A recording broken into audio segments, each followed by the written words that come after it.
তোমাদের প্রায় সময় হতাশা আসবে। মানে মনে করো যে মাঝে মাঝে মনে হবে যে সেকেন্ড টাইমার হয়ে গেলাম, আমার বন্ধু বান্ধব যারা আছে তারা চান্স পেয়ে গেল এবং আমি চান্স পেলাম না কোনো জায়গায়। আহ, এই যে কলেজ লাইফ থেকে পড়াশোনা করতেছি ছোটোবেলা থেকে, এরকম কখনো হয় নাই যে সেকেন্ড টাইম সিচুয়েশনটা এমন একটা সিচুয়েশন দাঁড়াইলো যে এমন সিচুয়েশন কখনো আসে নাই লাইফে। মানুষজন কথা শোনাচ্ছে না, আমি যে একটা কিছু পড়াশোনা করতে পারি, ভালো স্টুডেন্ট, মানে আমি যে একটা স্টুডেন্ট এটা আসলে কেউ বিশ্বাস করতে চায় না যে সেও একটা ভালো স্টুডেন্ট।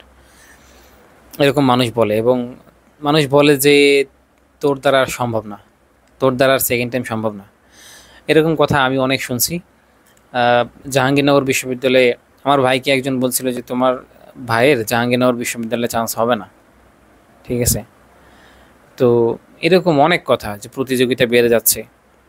আহ, হ্যাঁ, অনেক ধরনের কথা বলবে, তোমাকে ডিমোটিভেট করবে। দিন শেষে তুমি যদি নিজের আত্মবিশ্বাস ধরে রাখতে পারো তাহলে তোমাকে কেউ আটকাতে পারবে না।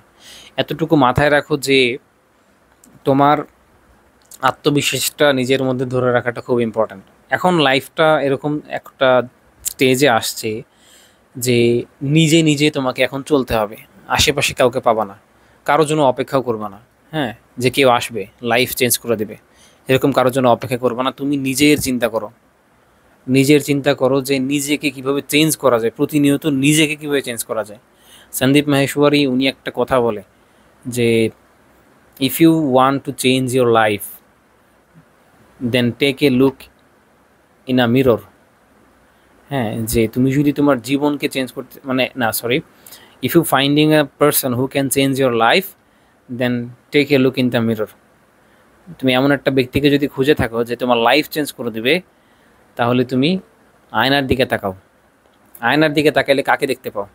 সেই তোমার জীবন চেঞ্জ করে দিতে পারবে। ঠিক আছে, কাজেই নিজের দিকে একটু ফোকাস করো। তোমরা সবাই মনে করো যে আরেকজন আসবে লাইফ চেঞ্জ করে দিবে, তোমার নিজেকে করতে হবে। নিজেকে করতে হবে, টেবিলে বসে প্রচুর হার্ডওয়ার্ক করতে হবে।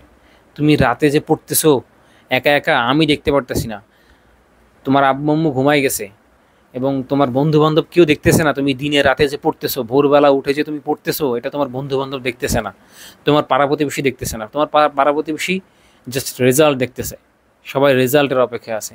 কিন্তু তোমার হার্ডওয়ার্ক শুধু তুমিই জানো যে কী পরিমাণ হার্ডওয়ার্ক তুমি করতেছো। ওইটার ফলাফল ইনশাল্লাহ একটা রেজাল্ট কথা বলবে। ঠিক আছে, একদিন রেজাল্ট কথা বলবে। কাজে কেউ হতাশ হয় না। তোমাদের কথা হচ্ছে যে তোমরা হতাশ হচ্ছ এবং ডিস্ট্রাক্টেড হয়ে যাচ্ছ। ঠিক আছে, ডিস্ট্রাক্টেড হয়ে একটু পড়াশোনা থেকে দূরে সরে যাও না, সমস্যা কী? পড়াশোনা থেকে একটু দূরে সরে যাও, আবার আসো, আবার ফিরে আসো। ঠিক আছে, আবার ফিরে আসো। এটা হচ্ছে একটা লং টার্ম জার্নি। ফার্স্ট টাইমে তুমি পার করে আসছো, সেকেন্ড টাইমে ওই জার্নিতে যাচ্ছ। মাঝে মাঝে হতাশা চলে আসবে এবং ডিস্ট্রাকশনও আসবে। তখন হতাশ না হয়ে আবার ফিরে আসো, আবার ফিরে আসো পড়াশোনায়। ঠিক আছে, তো আমার কথাগুলো আশা করি সবাই বুঝতে পারছো। তো সেকেন্ড টাইমের এই জার্নিটাতে তোমার কষ্ট হবে, এরপরও এই ট্র্যাকে তুমি লেগে থাকো। শেষ পর্যন্ত লেগে থাকলে ইনশাল্লাহ সফল হওয়া সম্ভব।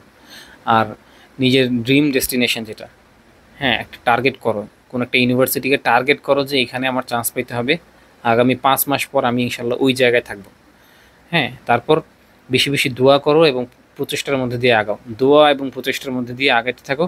কে কী বলতেছে ওইদিকে খুব একটা ভ্রুক্ষেপ করার দরকার নাই। নিজের কাজ নিজে করো, নিজেকে প্রতিনিয়ত ইমপ্রুভ করো, ইমপ্রুভ করো।